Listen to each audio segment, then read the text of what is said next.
प्रतिष्ठिता मनो मे वाचि प्रतिष्ठितो मा वीरमेधि वेदश्च माणिष्ठश्रुतं मे मा प्रहासीः अनेनाधीतेन होरात्राणि सन्दधामि ऋतं वदिष्यामि सत्यं वदिष्यामि तन्मामवतु तद्वक्तारमवतु अवतु माम् अवतु वक्तारमवतु वक्तारम् ॐ शान्ति शान्ति शान्तिः।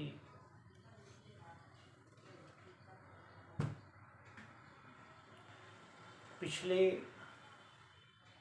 3 वीडियो में हमने वैदिक काल चक्र के संबंध में चर्चा किया है, जिसका मूल ऋग्वेद है। ऋग्वेद के मंत्र में स्पष्ट किया गया है कि पृथ्वी अपनी धुरी पर घूमती हुई सूर्य की परिक्रमा करती हुई इस एक काल चक्र का निर्माण करती है, जिस पर यह सभी काल के ओर चलती हुई दृष्टिगोचर होते हैं।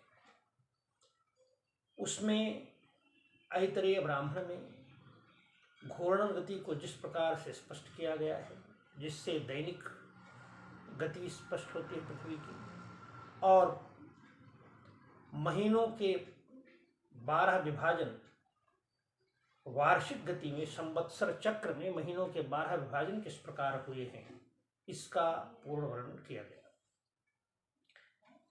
उसमें यह भी बताया गया कि हमारे यहाँ ऋतुओं की व्यवस्था इस वैदिक काल चक्र से, जो पृथ्वी सूर्य की परिक्रमा करती है, इससे चलती है। लेकिन साथ ही पृथ्वी से अलग हुआ चंद्रमा पृथ्वी की परिक्रमा करता है, और उससे जब वह पृथ्वी और सूर्य के बीच में होता है तो अमावस्या की तिथि होती है। जब पृथ्वी बीच में आती है, चंद्रमा एक तरफ होता है, सूर्य दूसरी तरफ होते हैं, तो पूर्णिमा की तिथि होती है। इसीलिए सदैव सूर्य ग्रहण अमावस्या को और चंद्र ग्रहण पूर्णिमा तिथि को होते हैं। यहाँ यह भी जान लेना आवश्यक है कि ऋतुओं की जो व्यवस्था है वह चांद्र महीनों और तिथियों से नहीं चलती है, अपितु चांद्र महीनों की व्यवस्था को ऋतुओं की व्यवस्था के समीप लाने के लिए 27 और 27 के भीतर ही जो 28 नक्षत्रों की व्यवस्था है, उनमें 12 नक्षत्र ऐसे निश्चित किए गए हैं जिन पर पूर्णिमा होने से उनको उस महीने के नाम से जाना जाता है। जैसे चित्रा नक्षत्र पर पूर्णिमा तब चैत्र, विशाखा नक्षत्र पर पूर्णिमा तब वैशाख, आषाढ़ा नक्षत्र पर पूर्णिमा आषाढ़, श्रवण नक्षत्र पर पूर्णिमा श्रावण, भाद्रपद नक्षत्र पर पूर्णिमा तो भाद्र। इसी प्रकार सभी चांद्र महीनों की व्यवस्था की गई है। इन चांद्र महीनों से रात्रि में चंद्रमा कितना उदित होगा, कितना दिखेगा, यह बताया गया है। लेकिन जिससे ऋतु चलती है, वेद में वो 12 महीने बिल्कुल स्पष्ट हैं और उनके नाम ऋतु परक हैं, वो नक्षत्र परक नाम उनके नहीं है। और उनका प्रारंभ विश्व दिवस से, जब सारी पृथ्वी पर रात दिन बराबर होता है, वहां से होता है। और उस विश्व दिवस से 30 अंश जब दूरी पृथ्वी चलती है तो 1 माह होता है। और 60 अंश जब चलती है, माने 30 अंश की दूरी चलती है, तो 1 ऋतु होती है। ऋग्वेद में 5 ऋतुओं को प्रमुखता दी गई है। वह इसलिए कि विश्व दिवस से मुख्य वसंत काल माना गया है, लेकिन विश्व दिवस के 40 दिन पहले भी सुखानुभूति होने प्रारंभ हो जाती है, ठंडी सहन करने लायक हो जाती है, तो वह 40 दिन भी बसंत में जुड़ जाते हैं। और विश्व दिवस के 61 दिन तक मधुमास और माधव मास जो कहे जाते हैं, उनमें पहले में तो बहुत ही सुंदर वह होता है। माधव मास में गर्मी होती है, लेकिन गर्मी सहन करने लायक होती है। जब माधव मास की 31 दिनांक 31 तारीख होती है, उस दिन के बाद गर्मी सहन करने लायक नहीं रह जाती, तो वहां से हम ग्रीष्म ऋतु, जो भयंकर गर्मी होती है, वहां से ग्रीष्म मानते हैं। और बसंत 101 दिन का, विश्व से पहले 40 दिन और विश्व के बाद 61 दिन बसंत मानते हैं। लेकिन वर्ष का आरंभ विश्व दिवस से ही करते हैं। वह विश्व दिवस जब सारी पृथ्वी पर रात दिन बराबर होता है। संपूर्ण पृथ्वी पर 12 घंटे का दिन और 12 घंटे की रात्रि जब होती है, तो वह विश्व दिवस कहा जाता है।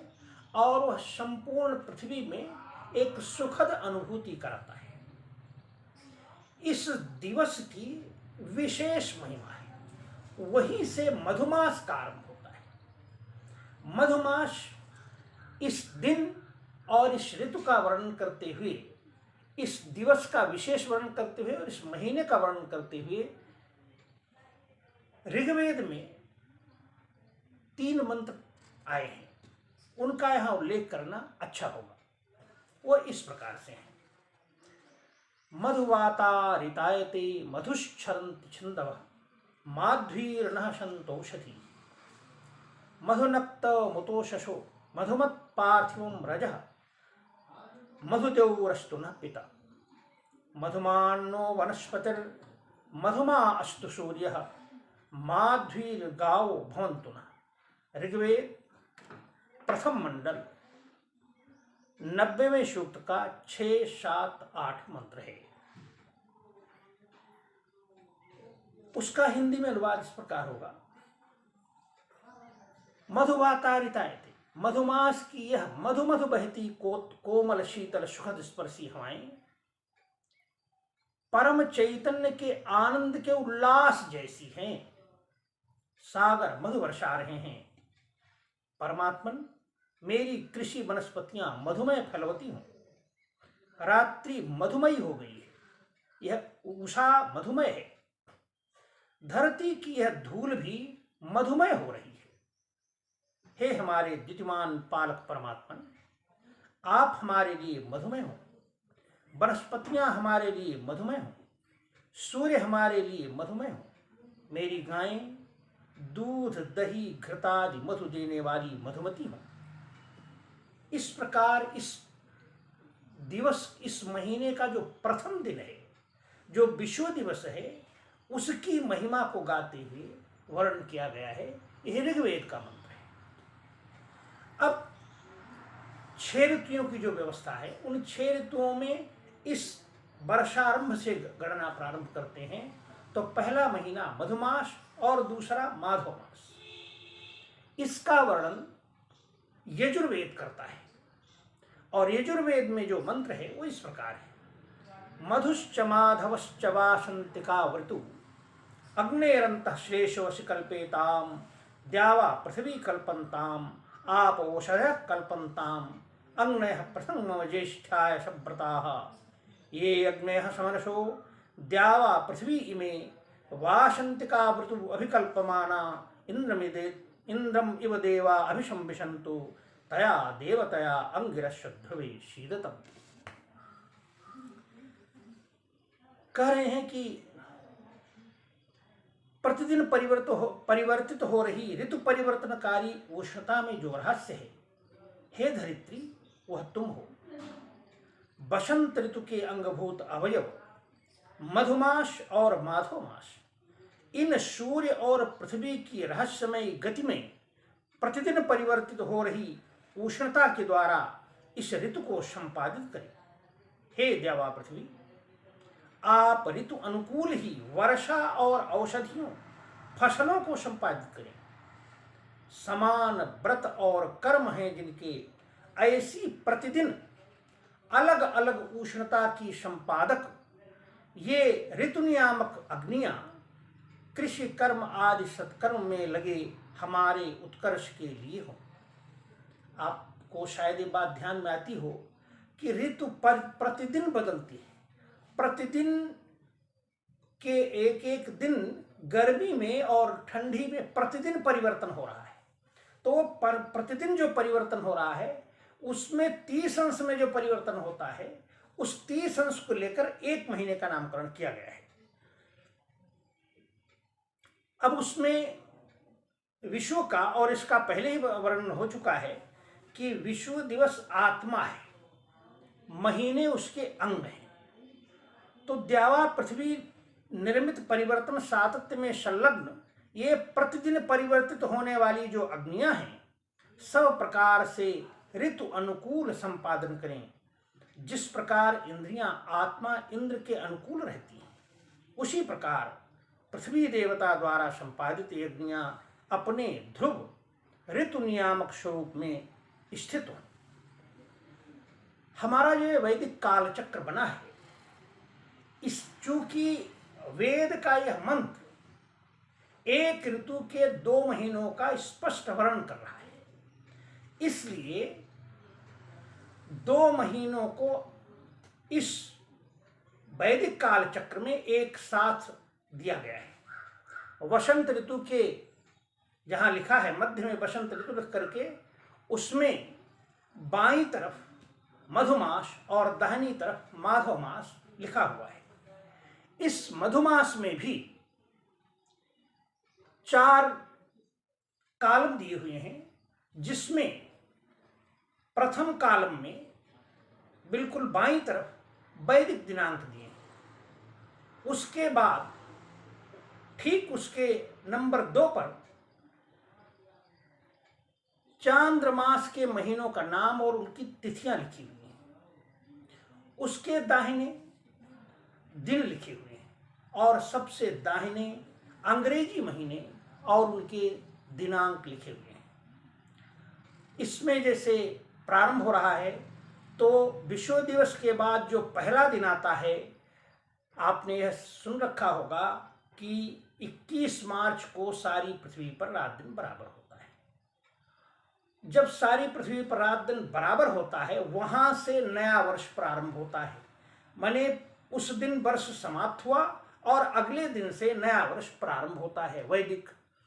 इस प्रकार से अंग्रेजी तारीखों का 21 मार्च प्रायः वर्ष का समापन पड़ता है और 22 मार्च से नया वर्ष प्रारंभ होता है। तो आप दाहिनी तरफ से यदि अंग्रेजी तारीखें ही आपको मालूम हैं तो दाहिने कॉलम में देखेंगे तो मार्च के नीचे 22 लिखा हुआ है, उसके बाएं दिन लिखा हुआ है, उसके बाएं फाल्गुन शुक्ल मास की 9वीं तिथि इस बार पड़ रही है वो लिखी है, और सबसे बाएं मुख्य जो वैदिक दिनांक है मधुमास का पहला दिनांक वह लिखा हुआ है। वास्तव में मधुमास और माधव मास यही वैदिक काल गणना के महीने हैं। ऋतु इनसे ही चलती है, ना तो अंग्रेजी तारीखों से चलती है, ना दिन से चलती है और न ही चांद्र महीनों से चलती है। उसकी जो गति है वह वैदिक महीनों के क्रम से चलती है। ऋतुओं की व्यवस्था केवल वेदों में स्पष्ट की गई है, अन्यत्र स्पष्ट नहीं है। तो मधुमास जो विश्व दिवस से 30 अंश की दूरी चलने से होता है, 30 दिन 8 घंटे और कुछ मिनट सेकंड का होता है, वह उसके 30 दिनांक क्रमशः बाईं तरफ सबसे लिखे हुए हैं और जहां 30 पूरा हो जाता है उसके बाद माधव मास का पहला दिनांक शुरू होता है। वह बसंत ऋतु के दाहिनी तरफ जब आप आ जाएंगे तो वहां भी वो 4 कॉलम उसी क्रम से लिखे हैं। उस दिन जब माधव मास का पहला दिनांक होता है तो अंग्रेजी की प्राय 21 अप्रैल होती है। दाहिने से देखेंगे तो वहाँ अप्रैल के नीचे 21 लिखा है, उसके बाएं दिन लिखा है और उसके बाएं फिर चांद्र महीनों की तिथियां लिखी हैं, जिसमें उस दिन रामनवमी पड़ रही है, वह माघ मास का पहला दिनांक है। इस प्रकार यह दोनों चीजें लिखी हैं। अब यहां जान लेना है कि ऋतु परक नाम कैसे है। मधु का अर्थ जाने। मधु शब्द का अर्थ होता है मीठा। संस्कृत में वो कैसे बनता है वो भी समझ लें। मन ज्ञाने एवं मनु अवबोधने धातु से उणादि में मन के ना को धा और ऊ करने से मधु शब्द बनता है। मन्यते मन्यन्ते विशेषेण जानन्ति अनुभवन्ति वा जनाः यस्मिन् सह मधुमासः, अर्थात जिसमें मनुष्य विशेष अनुभव करते हैं, जानते हैं, उसे मधुमास कहते हैं। मधु शब्द रस के अर्थ में और वसंत के मुख्य मास के लिए प्रयोग होता है। इस महीने के प्रथम दिनांक से मधुक पुष्प महुआ का गिरना प्रारंभ हो जाता है। पुष्पों से रस लेकर मधुमक्खियां मधु बनाती हैं एवं ऋतु की फसलें रस संपन्न होती हैं, इसलिए इसका नाम मधुमास है। यह एक ठीक से जान लें, उत्तर भारत में जो मधुक पुष्प महुआ है वह विश्व दिवस से ही गिरना प्रारंभ होता है, उसके पहले बिल्कुल नहीं होता है। यह मधुमास प्रकृति की जो रबी की आपकी फसलें हैं जो जाड़े में बोई गई थी, उनको रस संपन्नता मधु उनको इस महीने में प्राप्त होता है। धरती से वो रस लेती है और मधुमास में रस लेकर वो पकती हैं, पककर रस संपन्न हो जाती हैं और माधव मास में किसान उन्हें काट कर घर लाता है। फूलों को इस महीने में चुनते हैं, इसका उल्लास, इसका वर्णन आप सब लोग जानते हैं। दूसरा यहाँ एक और विषय जान लेना अच्छा होगा। हमने बताया कि हमारे यहाँ परंपरा में कुछ पर्व वैदिक कालीन हैं। बाद में जब वैदिक ऋतु पर गणना का ज्ञान लोगों को किन्हीं कारणों से हट गया या लुप्त हो गया और सारी व्यवस्था चांद्र महीनों से चलने लगी, तो उनसे लोगों ने उन्हीं में उन पुरानी ऋतुओं को भी एडजस्ट कर लिया। उसमें एक मुख्य ऋतु है होली। वास्तव में वो होरा शब्द आप जानते हैं, अहोरात्र से होरा होता है। आ और त्रा हटा देने से होरा शेष बचता है। होरा का अर्थ हुआ वह दिन जिस दिन सारी पृथ्वी पर रात दिन बराबर होता है, वह विशेष होरा मनाया जाता था। और उस विशेष होरा के दिन वर्ष का समापन रूप संवत्सर संस्कार, वर्ष की समाप्ति का संस्कार होरा किया जाता था। होलिका जलाई जाती थी, क्योंकि हमारे यहाँ जब कुछ समाप्त होता है, कोई अपना शरीर त्याग करता है, तो उसका दहन करने की परंपरा है। तो संवत्सर की समाप्ति पर उस संवत्सर का दहन कर करके नए संवत्सर का स्वागत करते हैं। इसलिए होली हमेशा होली रात्रि में जलाई जाती है। मूलतः वैदिक काल में उसका मध्य रात्रि का समय था। मध्य रात्रि के समय होली जलाई जाती थी और दूसरे दिन नए वर्ष का आरंभ होने पर नव संवत्सर के उल्लास में रंग खेलने की परंपरा थी। आज लोगों ने उसके समीप देख करके इस समय फाल्गुन मास की पूर्णिमा तिथि उसके आसपास पड़ती है, तो उसके दृष्टिगत फाल्गुन मास की पूर्णिमा तिथि को होली जलाना प्रारंभ किया और चैत्र मास के पहले दिनांक को नए वर्ष का स्वागत करके रंग खेलने की परंपरा शुरू हुई। इसमें एक वैदिक परंपरा की एक दिक्कत आ रही थी और वह यह है कि कभी होली विश्व दिवस से काफी फाल्गुन पूर्णिमा पहले पड़ जाती है और कभी बाद में पड़ती है। तो इसका सामंजस्य बनाने के लिए कालांतर में लोगों ने चैत्र मास के शुक्ल पक्ष की प्रतिपदा को भी प्रारंभ कर दिया नववर्ष मनाना। चूंकि विश्व दिवस जो है वह वर्ष का प्रारंभ है और उसके समीप दोनों ही, कभी ये पड़ता है कभी वो पड़ता है, कभी ये को नहीं पड़ते हैं, तो दोनों ही वर्ष के आरंभ के रूप में मनाए जाने लगे। और यह दो पर्व हो गए। एक में चैत्र से प्रारंभ करते हैं तो चैत्र नवरात्रि मनाते हैं, 9 दिन उसका स्वागत करते हैं नए वर्ष का, और एक में होली का रंग खेलते हैं। तो ये दोनों प्रारंभ है, लेकिन मूल रूप से वह बिहू गान, होली, यह मूल पर्व है वह विश्व दिवस का, जिसे वेदों में विश्व महोत्सव के रूप में बड़े ही विशेष ढंग से वर्णन किया गया है, जिसके लिए ऋग्वेद का यह मंत्र है, मधुवातारितायते मधुक्षरन्ति सिन्धवः माध्वीर्नः सन्तोषधीः। यह मधुमास की वायु मधु मधु वह रही है जो परमात्मृत के आनंद का मुकाबला कर रही है। इतना क्योंकि परमात्मृत जो ब्रह्मानंद है वह इस जीवन का, चेतना का सर्वोत्तम आनंद है, उससे मुकाबला सी करती हुई लग रही है, ऐसा ऋषि कह रहा है। और फिर प्रार्थना करता है, माध्वीर्नः सन्तोषधि, हमारी जो फसलें हैं, हमारी जो ये औषधियाँ हैं, यह मधुमय हो, क्योंकि इसी महीने में उनमें मधुरस जाता है। इसलिए ऋषि प्रार्थना कर रहा है, माध्वीर्नः सन्तोषधि, हमारी वनस्पतियाँ, हमारे फसलें वो अच्छा रस पृथ्वी से लेकर के और रस संपन्न हो।